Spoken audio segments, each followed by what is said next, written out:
Welcome to the Contemplative Science Podcast. My name is Jamie, and as always, I'm joined by co host Dr. Mark Miller. Mark, how are you, man? Hey, James. Very good, thanks.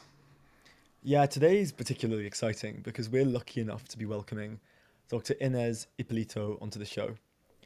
Ines is, in her own words, a complexity wanderer on the sweet intersection between inactivism, complexity, and the free energy principle, things we'll be getting into shortly. She has been developing and applying frameworks on the nature of cognition and the energy principle, and is the co founder of the European Institute for Global Wellbeing. We'll be getting into what is going on in the brain and then linking it together with how we can be well. So, Inez, welcome to the show.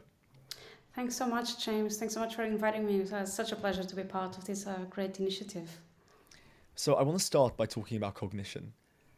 You've described cognition as, quote, the unfolding dynamic interactions and niche constructions underlying adjustment and adaptation. But I want to break that down for listeners in layman's terms. What fundamentally is cognition? No, that's a great question that we are all very keen and after the answer, actually. But in brief, I would say that cognition is everything that we do. Cognition comes down to actions and interactions. Everything that we do is cognition. Of course, that some might say that that's a very generous or broad way of defining cognition, because you can go from cognitive processes in the brain, and then you can expand that into what I think that it's much more plausible, which is cognition being coming down to action and interactions with the environment. So of course that in this sense that I'm defining, then the body plays a fundamental role, as well as the environment also plays a fundamental role in cognition. So we may think that cognition might be, for example, believing, and more higher levels of cognizing.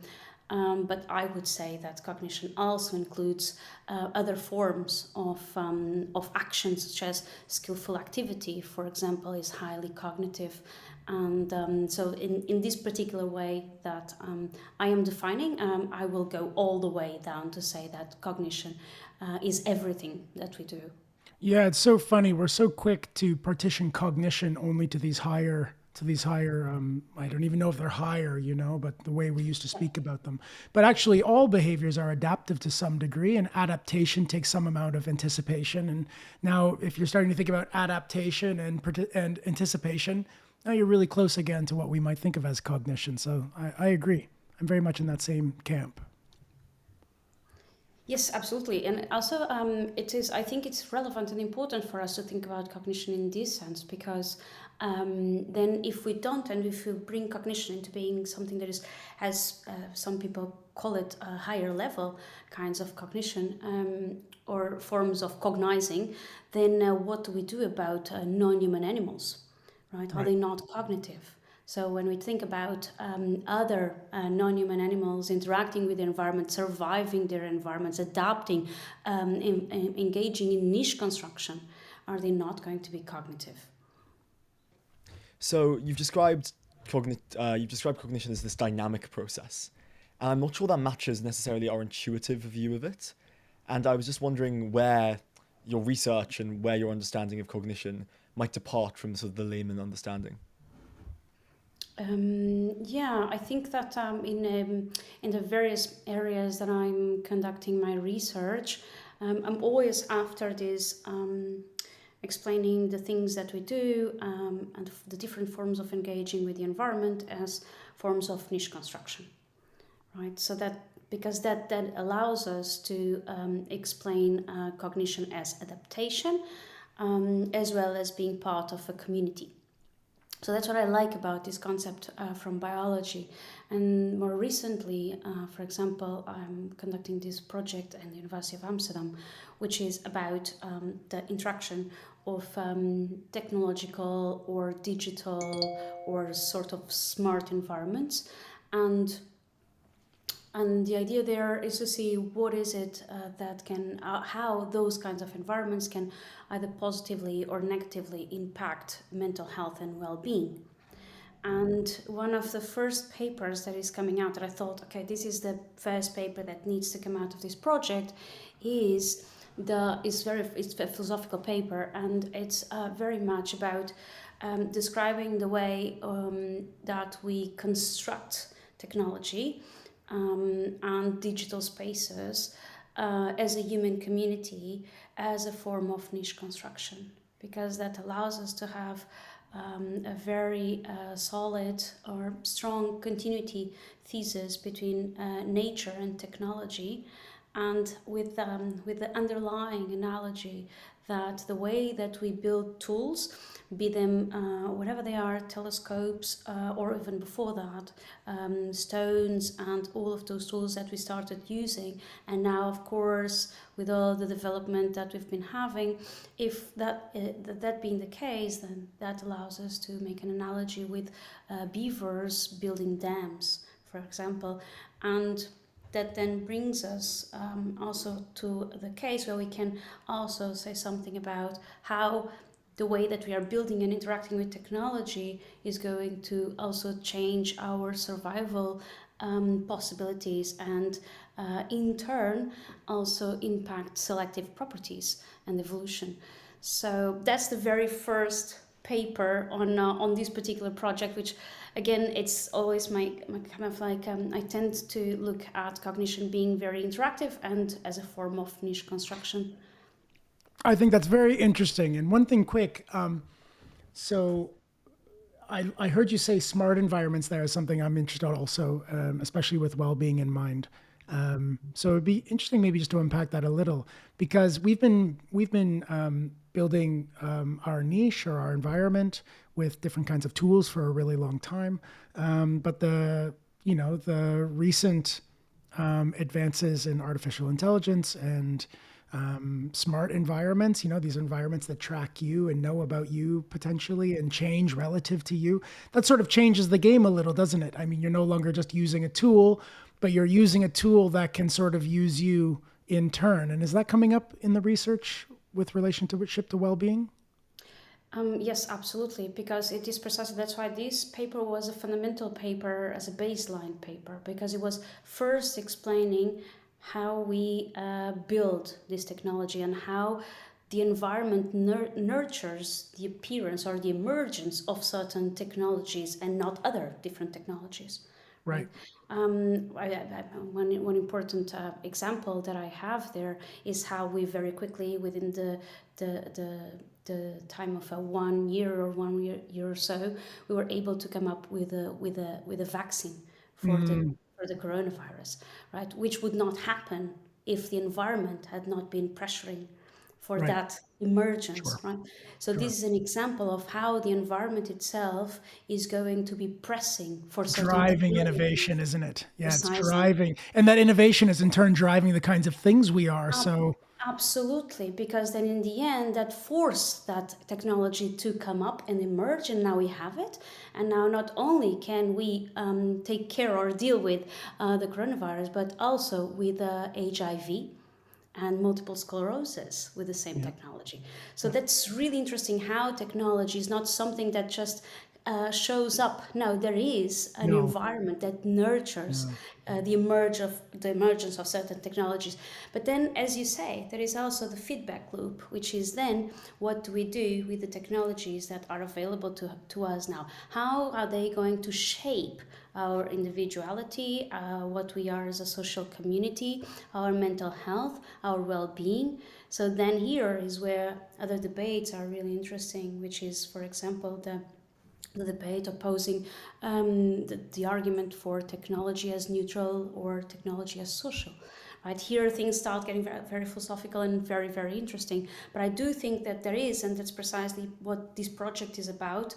And I'm just right now at the first paper, which is the relation with building an emergence of technology, and then I want to look at how the feedback is going to then be impacting mental health and well-being with the technology that we have already available that was nurtured by our social cultural setting.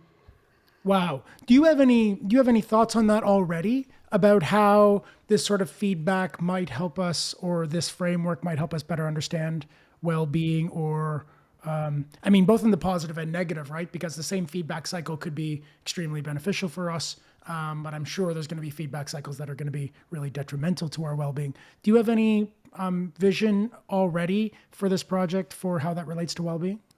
Yes, so one of the insights that I have on that other side of the coin is that it is very important that we see the relation of technology continuous with nature as the continuation of the work of nature, because that would allow us to get a perspective on what technology and how to use technology in a way that is going to be beneficial for mental health and well-being. So, for example, it's very well documented in the literature that we have a paradox happening right now, which is that we build all this technology because we want to make life much more efficient or much more sustainable and Comfortable? easy, comfortable for everyone. That's what we want with technology, because we want to survive our environments. We want to have best chances of surviving.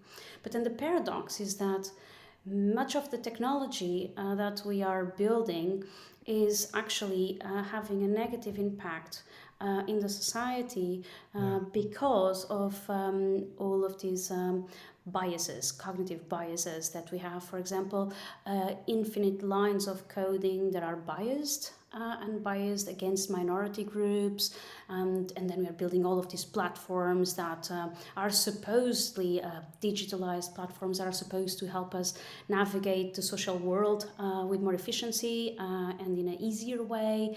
But then it is very well documented, the algorithmic bias, the algorithmic bubbles, and all of that is very, very problematic. So we need guidelines to overcome that problem. But I don't want to be negative. On the No, positive side, no. there are very good things that are coming up that are really interesting and important. But we do need to overcome the exclusion, and we need to make these things available for everyone. So, for example, technology that we are developing, like apps, for example, for mental health, or so that we can track a little bit better or in a more efficient way the evolution of a treatment, for example, or of a mental health condition. So we can develop these technologies that are available for everyone.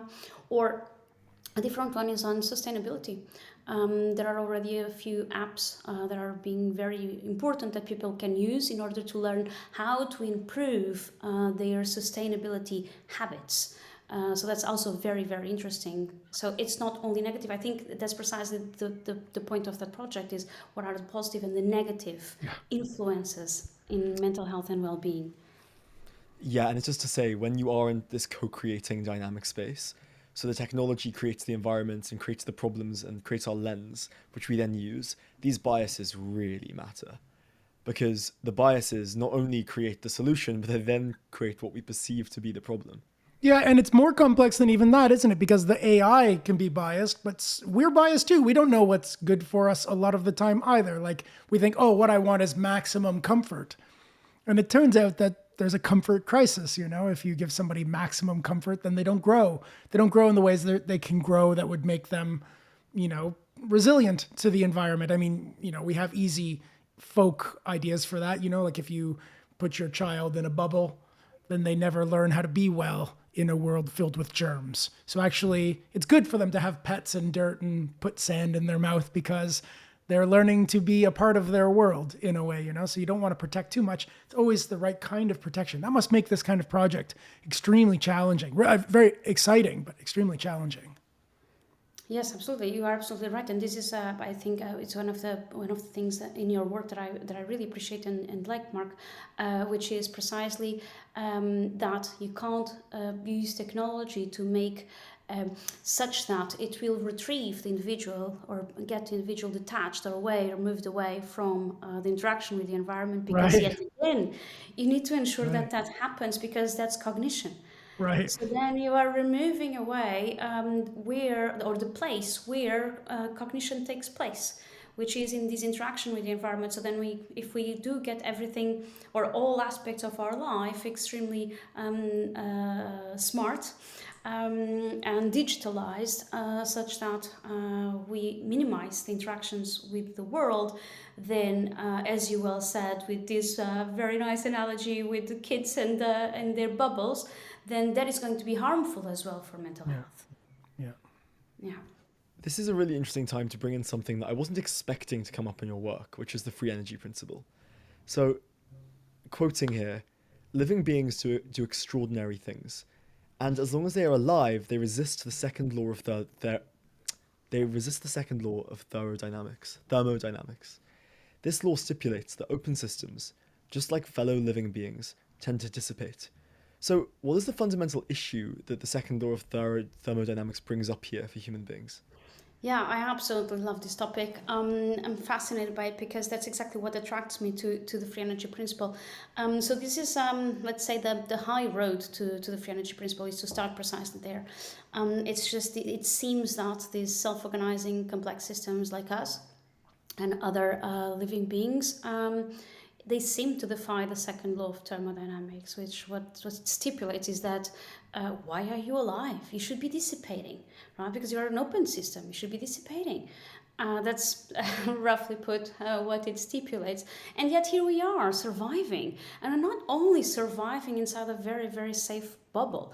We are surviving in an environment that is continuously changing, and it can be extremely challenging for us and other fellow living beings.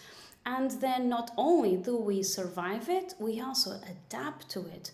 And not only we adapt to it, but we also change it with niche construction, such that we make it even better for our survival chances in order to look for our preferred states of our idiosyncratic condition in existence. So this is phenomenal. You're actually giving me goosebumps, thinking about it, because you're right.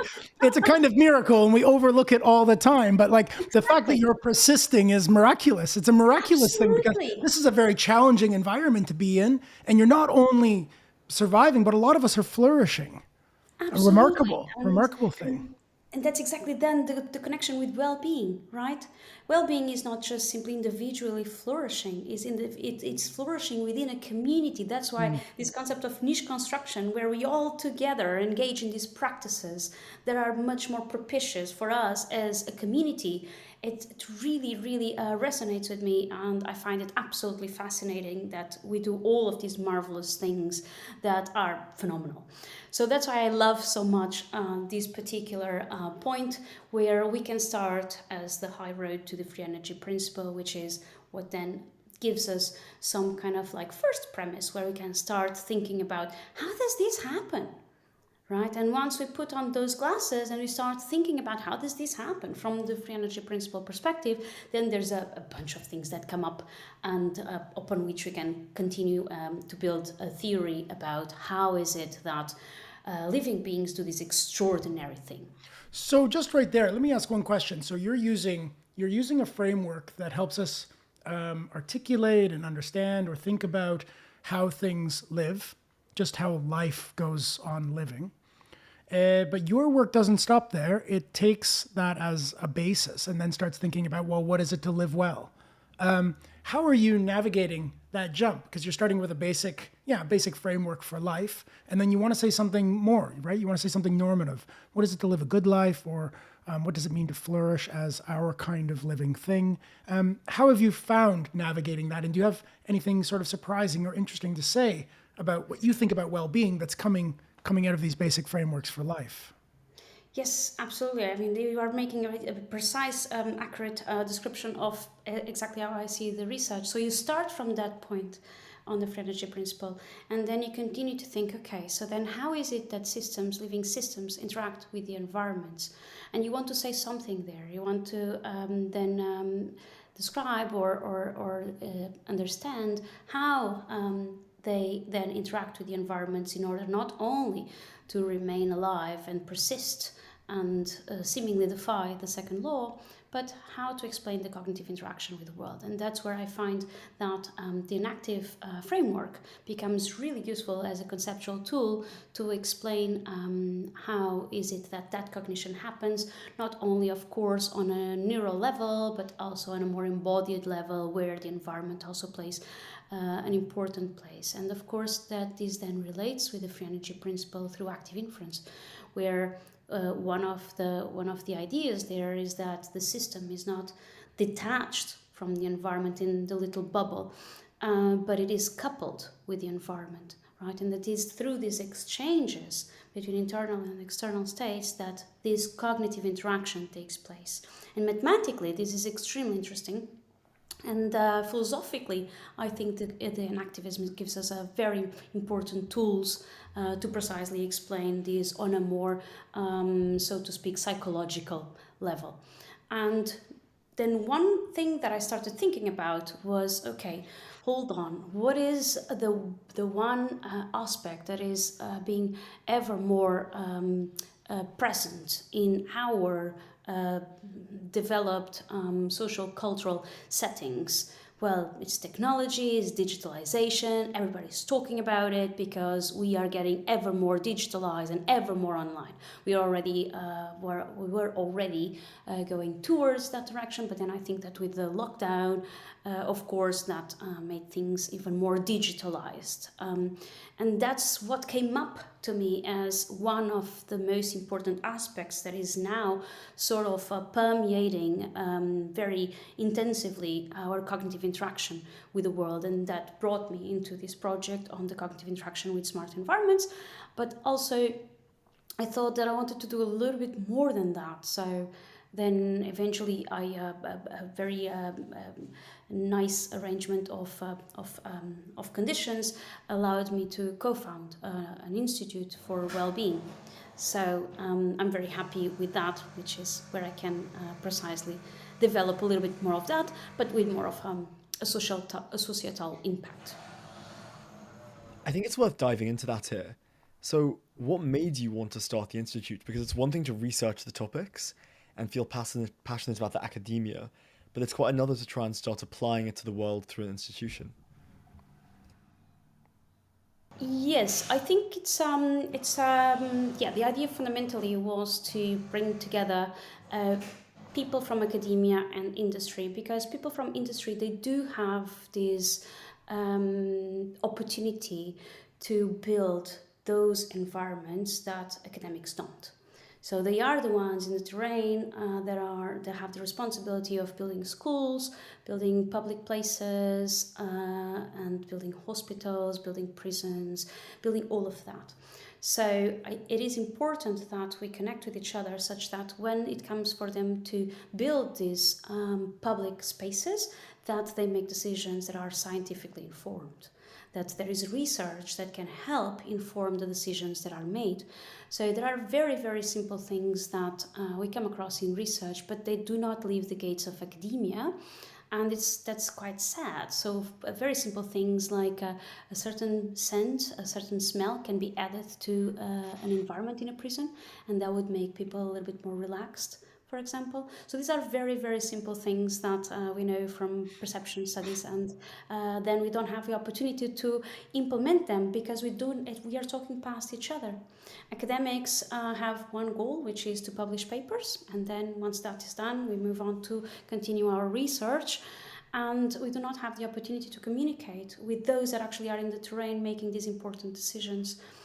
Or in building, for example, spaces where children can learn. It's well documented that the way that you build those spaces and design those spaces can be more propitious for creativity, more propitious for focus.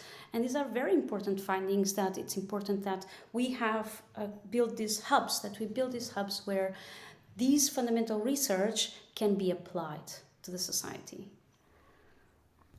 And it's relatively new, am I right in saying? You started in. Yeah, very recently, a couple of months ago, I dare say February or March, something like that. And it's been slowly coming into shape, and our network is growing every day.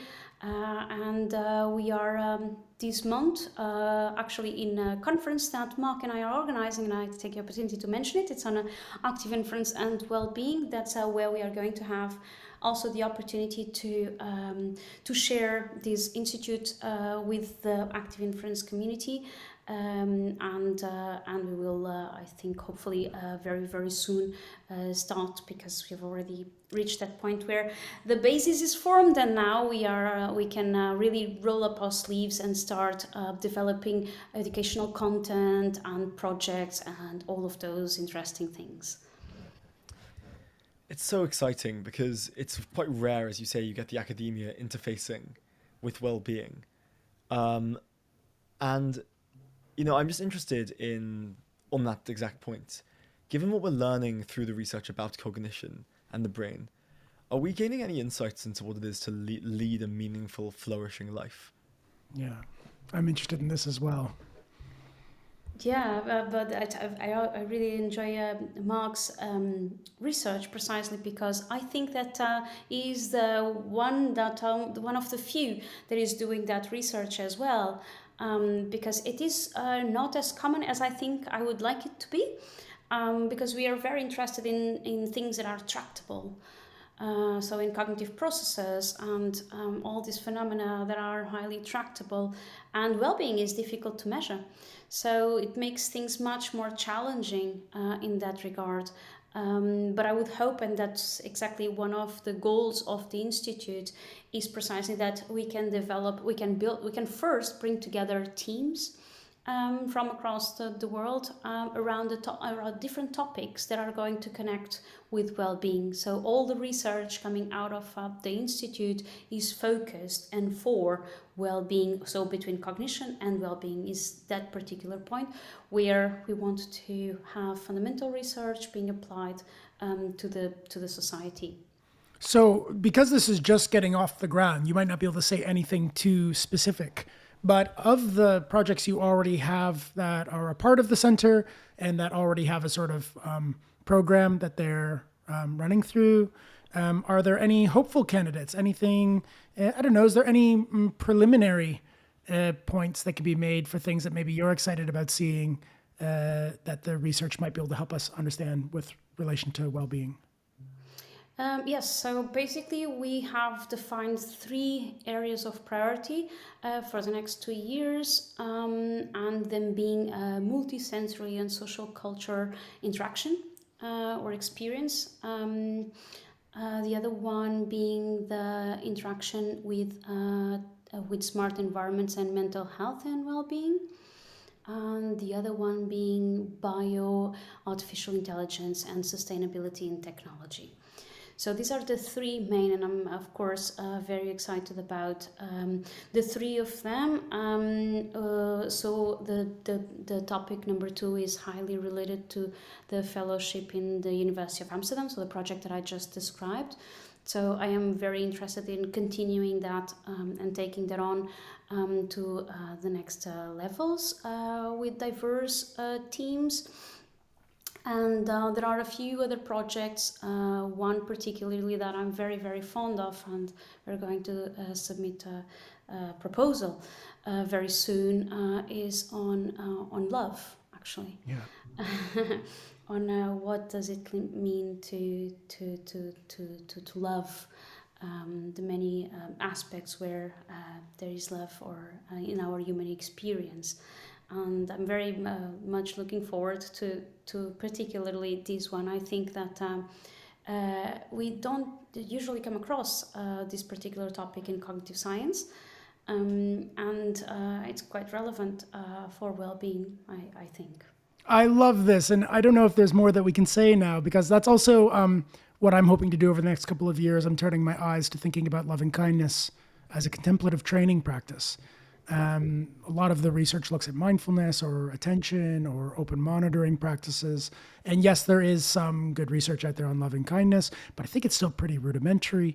And I think it's such a powerful and important contemplative training program to cultivate feelings and the felt sense of love and loving others and kindness for others. And so I'd love to see a cognitive science of love, a cognitive science of care Yes. take some traction. Is there anything more you can say there, or maybe nothing can be said just yet because it's just a baby? Well, yes, I can share that that the one track that we want to continue or pursue in that particular area of love is Picking up the idea of oneness experience that comes from meditation, Exactly. from psychedelics, that oneness mystical experience that is triggered, and think about how that can inform us having an overview effect or perspective over what it means for us to be a planetary community and Mm. how that is relevant for sustainability. If we trigger that planetary community spirit or attitude, maybe that will help us understand better and take action for sustainability in a different way. Right. So expanding our empathic ring to include Absolutely. more and more, because if it's inside the empathic circle, then we tend to care and we tend to be actionable when things go wrong with the people inside our ring. Absolutely. And Yeah. the thing is, the world is vast, and we lose the overview effect, which is, oh, wait a minute, we are part of a planetary community as well. So it's not just my region, my country. We are part of a planetary community, and if we do feel that we are part of the planetary community, where we interact with the environment, and it's not only that. The environment influences us, we also influence the environment, right? So if we think about it in that way, that we do influence the environment, and some of our actions, some of our behavior is quite harmful to the environment. So it's important. So that's where active inference is also very interesting, because you do have this coupling that allows you to explain this interaction where the environment influences me, but I also influence the environment. And when you put that into sustainability problems, I think it is quite interesting if you bring up this perspective of the planetary community influencing the environment in the planet, and see if that can at least diminish the seemingly gap that there seems to exist between what we believe to be the case and what we believe to be the right action, but our behavior or our attitudes that are not always aligned. Everybody knows that climate is changing, and we are being harmful to the environment, and we are all aware of that, but our actions don't always align. Yeah. So that's the goal there, is to diminish that gap between the actions and the beliefs that we hold. That as a point highlights the importance perhaps of loving kindness practices, because really what you're doing in those practices is developing the breadth of your, Mark, as you put it, empathic circle. And I think we don't often link compassion to action, even though it seems like a terribly intuitive connection when you say it. Of course, you're more likely to be active in things you care about and feel empathic towards. But I think too often it's maybe perceived as something that's just for us.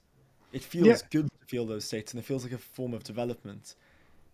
But there's a gap between that and, oh, well, so now you'll go take action, will you, about the environment? Well, yeah, because you care about it. You know, Jamie, something just very interesting I just want to say there. And of course, this is a complete cartoon because, of course, in the Buddhist tradition, compassion is deeply actionable.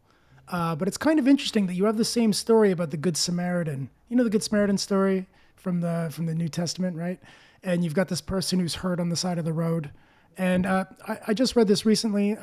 Buddha said something very similar. He said, in a teaching about what compassion is, except for the difference between the two traditions, just from those short little excerpts, was the Buddha said, when you see that, you should think to yourself, wow, if that person had medicine, if that person had care, if that person was taken care of, then that suffering would be alleviated. So it's an opportunity for you to reflect compassionately on what the person needs.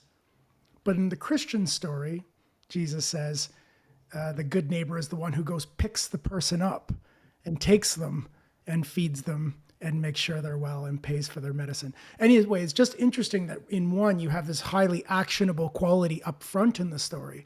And the other one, you have a more reflective, cognitive updating. Of course, that is just a cartoon because of course, both have it.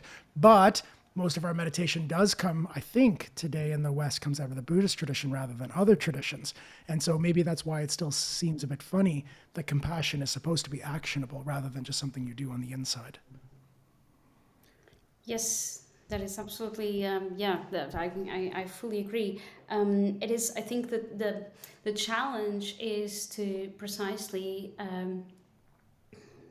bring all of these thoughts, which are beautiful, wonderful thoughts. Everybody wants to be kind, everybody wants to be compassionate. But bringing down those beautiful thoughts into our actions, that's exactly the kind of paradox that we are living, and the challenge.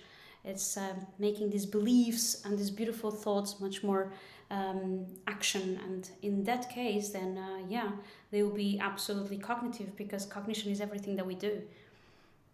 Inez, I'd really like to talk a little bit about a paper you wrote with our guest last week, Adam Saffron. Particularly, it's about flexibility on the brain, and it just comes into compassion for me because I'm interested in the role of flexibility in being compassionate and broadening out our circles, etc. Are you happy to talk a little bit about flexibility and whether that links And into compassion? stickiness is good because you do that quite a lot as well. Yes, for sure. So that comes out of actually when I was studying the modularity of the brain by Jerry Fodor. And I was studying that back in my PhD, and the evidence coming from empirical studies was quite clear that the brain is not as compartmentalized, or if it is not as informationally encapsulated as one would think back in the day with the modularity of the mind. So this is what predictive coding came to revolutionize. Wait a minute, it's not this bottom-up kind of explanation does not answer many puzzling phenomena that we come to know from empirical research. So then, of course, we had predictive coding sort of taking now the lead on one of the most compelling theories to explain neural activity. Because of course, this explaining the traffic between bottom up and top down. So I think that's a very good framework that we have at the moment. And with that paper, what we did was thinking about not only from that perspective of predictive coding, but also from another framework that I'm very interested, which is dynamical systems, because the brain is a dynamic / complex system.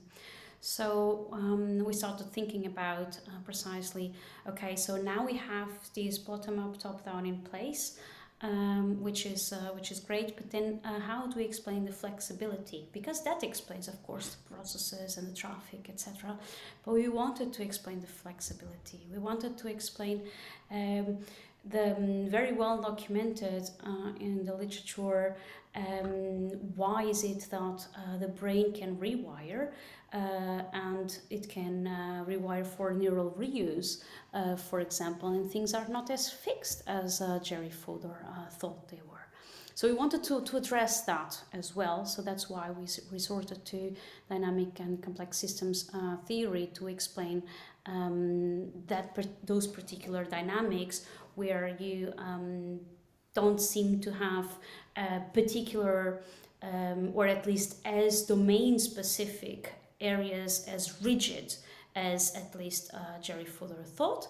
And if you do have some domain specific areas, it is quite likely that they communicate in the whole brain kind of activity, as opposed to having activity that is highly compartmentalized in a module that does not communicate and there's no access to whatever is going on. So the whole principle of a complex system is that there is this multiscale level of connections and communication that occurs, as opposed to having sort of like bubbles, which Jerry Fodor would call these modules or modular cognition. So this is the principle behind that paper. Right. And so just to give a little nudge, because I know the paper, but I'd love to get a chance to talk with you live here about this. So your work on parts of the cognitive system that can become compartmentalized, or they can become a bit sticky or resilient to updating, and flexibility, that plays a big role in your thinking about well-being, right? And maybe we could just talk a little bit about that, about stickiness and flexibility in cognitive systems and why those might be important features for a system to be well. Yes, so that then allows me actually to mention another very interesting work that I'm also conducting at the moment, with Robin Carhart-Harris Right. on what we call multiscale interventions with psychedelics. So precisely, if we take that work with Adam, where there's flexibility for this rewiring, potentially even whole brain rewiring, then that allows us to then jump into explaining also through, which is what we've just done, and the preprint should be available very soon, to explain how psychedelic interventions are effective in general mental health situations such as depression or anxiety or PTSD, precisely by sort of resetting or rewiring the whole brain sort of dynamics, which we explained through attractors and repellers. So that allows us to speak to the rebus model, which is Robin's model of the interventions with psychedelics in the brain, but we also expand that into the psychological level and explain why that mystical experience is so important. Because we think a little bit about, because these were our initial questions, well, okay, so what if there was not a mystical experience triggered by psychedelics? Would we still have this positive effect on mental health or on mental health conditions? Is Or this is the all about mystical the brain? experience itself part of what's going Absolutely. right? Hmm. Exactly. So, what if people would not have this mystical experience? Would psychedelics still have a positive effect on mental health conditions or not? And we say no. The mystical experience is highly relevant, and it is What really is important. and what is that mystical experience? Can you give us an example? Because I guess there's lots of kinds of mystical experience, but which one are you interested in here? Well, yes, so there is the mystical scale, which is the one that is highly used in these studies to assess, well, how was the experience? How would you describe the experience? It's funny Because that we that have a mystical scale, you know? How mystical was it? yeah, The little it, mystical or extremely mystical? yes, it is. It is so interesting because it's got these four factors about. One is about mystical experience. The other one is about time and space and how that changes. And there's a few others, but I think that the mystical factor is the one that is most interesting because most of the subjects tend to describe the intervention with psychedelics as in the same way. So they tend to hit the same spots, like right on, which is like we are the oneness experience. So this is why this is particular research is informing this other project that I'm very keen on in the institute, the oneness experience. So it really hits that spot.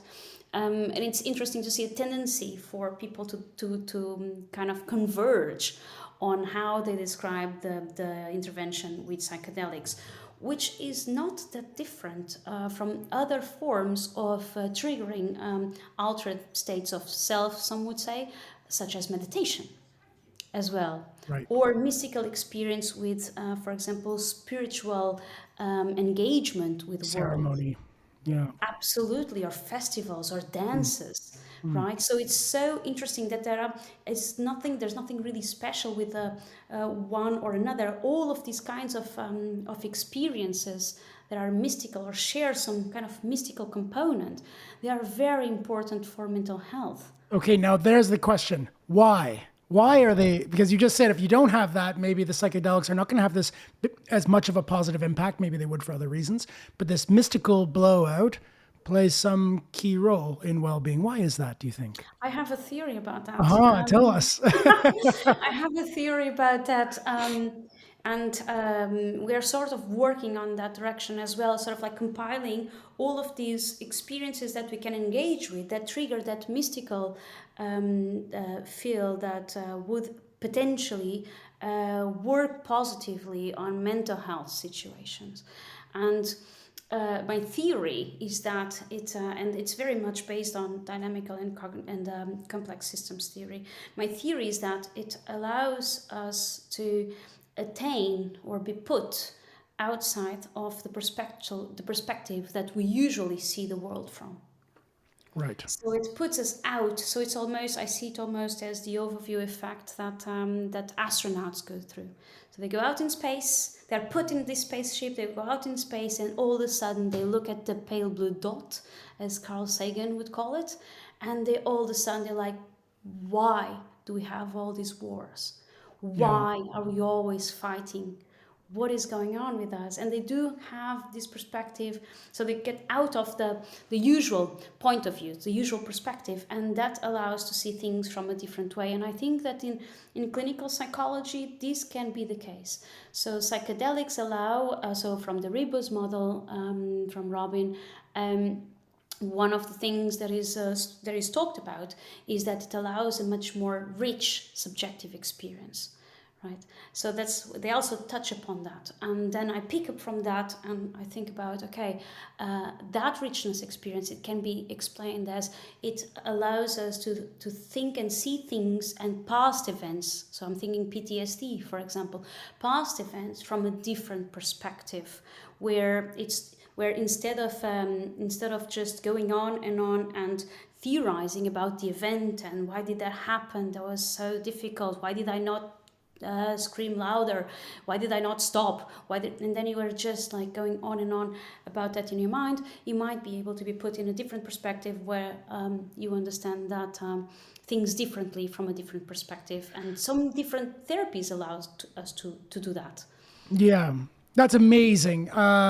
Yeah, so when we get stuck in our own framework, and if the framework goes funny, then we're sort of stuck in the now bit funny framework. So there's a real benefit in even just temporarily having the insight that, oh my goodness, my experience is just a framework. It's one of the things that I take away from predictive processing as a framework, like one of the sort of little wisdom bursts of the research, which is we are playing a big role in creating our experience. And so if the experience you're having isn't a great one, it might not only be because of the world, but it could also be what you're bringing to your interpretation. Which framework are you perceiving and interpreting the world through? So I can really see the benefit of temporarily shuffling that framework so that somewhere in your system, something learns, oh my goodness, hold on. The way that I was seeing the world is constructed to some degree. And if I know that, even just intuitively, then I can really feel like a sense of empowerment that you might have then an ability to change the world in ways that you didn't think you could have before, because suddenly the world isn't as real, isn't as structurally stuck as it was even just a moment ago. Absolutely correct, and you really, it's interesting because you really hit a concept that we use in this paper, which is a stuck state. So Yeah, the system starts visiting more and more a certain state. And then because it visits more and more, the tendency is to eventually stay there and right. being stuck. And we call it a stuck state. For example, with depression, visiting more and more, let's say, a sadness as an emotion. And then eventually it gets stuck there. And what these experiences with psychedelics or meditation or the overview effect, for that matter, what they allow is to see things from a different state, because they put you in a different state. So all of a sudden, it's exactly as you say, you can see things without the glasses of that framework that you're always looking from in that stuck state. Yeah. And you can then look at things differently and build a different theory. Yeah, no wonder near-death experiences are valuable. And I guess even just backpacking for a year, Yes, is the same thing, because now you're saying, I'm going to absolutely. go have culture shock. And that can be really super valuable, right? Super Because now powerful. your framework doesn't work. Yeah. So you might learn some things about yourself that ordinarily were hidden because you were working with just one model of how the world is. Yeah, absolutely. So I think that any therapy, any psychological therapy that has that effect, that is to bring you out of the circumstances that you usually inhabit. That's why this interaction with the world is so important, because if the interaction is made always from a certain point of view, if you disturb, that's also a concept that we use there from perturbation theory, if you disturb that, you will see that you'll disturb the system being in that stuck state, and you perturb that, and then eventually the system might find different attractors and change the whole geometry of dynamics. Okay, last question. I have to ask just one little personal question. Have you had this experience before? Have you ever had an experience of like sort of like strongly stepping out of your model and like came back and had learned something powerful? Do you have this I think experience? so with psychedelics. Or with anything, Definitely. with anything? Yes, with psychedelics, definitely. It is very, very powerful to to be in this particular state that we are all one, and also the connectedness with nature, which, because we're always so busy and living mostly in cities, we lose the connectedness with nature. I think that if we would feel more that connectedness with nature, we would probably do things differently. Yeah. Automatically, we care more. We would care more from that perspective. Rather than being scared to care more, you care more because your framework opens up to include. Absolutely, and also with the empathic component that you were mentioning before, because it is right there. So maybe it's easier for us to feel that empathy and to act upon that feeling of empathy. Yeah. There's so much to reflect on here because, like, what I'm hearing is that our assumptions about the world, that's what we mean when we say models, right? Perceptive models. We're making certain assumptions. And the role of those assumptions is we literally see the thing differently. So then, when you have a flexible experience where you go traveling or you take psychedelics, or in some ways you disrupt the model, it's not just the model that's changing, it's literally what you're seeing. That's what perspective is, right? Like, your hand looks different from different angles. And it's just such a powerful message that's coming through that that's a valid way to operate. Or it can even be the case that you do not even have a model for that. So try to go backpacking. I think this is a very powerful example, and I always advise that to be something to do for the case of, for example, depression. Just try to go backpacking to a culture that is very different to yours. You don't have a model for that, so you have to build a new model, and that's precisely what is going to trigger you to be in a different perspective. So that's also something very powerful that I used to love to do, was to be completely immersed in a different culture, very different to mine. I love that precisely because it gives me that no safety net. I don't have a model. Yeah. And learn so much, and that is really, really valuable. Ines, where can everybody find you online? Well, on my website, which is ineshipolito.org, and of course in academia, ResearchGate, Google Scholar, and the Humboldt website at the Berlin School of Mind and Brain as well. Yeah. And the new center, does it have a website yet? And also the new institute, which is, by the way, we came up with this acronym, which is, so the full name of the institute is the European Institute for Wellbeing, but the acronym is EGLOW. Yeah, good. It is. I just thought that well-being was about glowing. Yeah, This great. glow from within. So that's the short. So the website is eglow.com. And yeah, and the full name is the European Institute for Wellbeing. Ines, thank you so much for coming on. Thank you so much, James. It was a pleasure. This has been the Contemplative Science Podcast, and as always, we will see you next week.